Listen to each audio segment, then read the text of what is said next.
Hi, it's me again with CorelDraw Tips and Tricks. Little insight on blend tool. When you blend a longer line, you get steps. Corel will only let us blend 999 times, so I'm going to go to Effects and Blend. And I've got 999. I'm going to hit Apply. I'm going to go down to New Path and put it on our path. And then I'm going to go blend along full path and hit apply. Now, look at the jagged edges of the blend.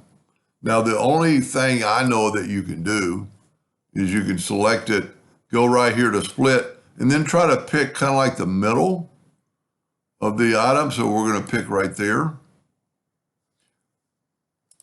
I must not have, I guess I got to get on the blend.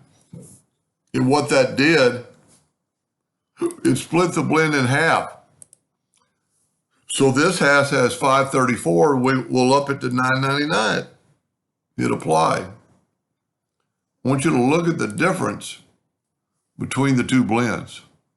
Look at the steps right there, the new step and the old step. Then we could take the top,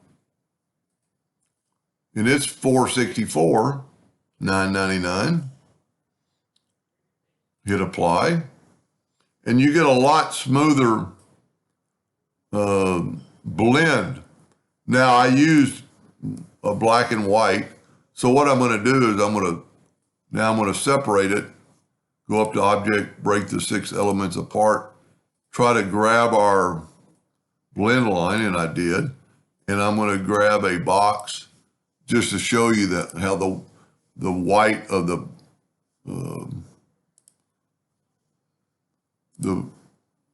thing I made looks pretty cool using black and white. But you're still going to have a little bit of fuzziness, but it's going to be a lot better.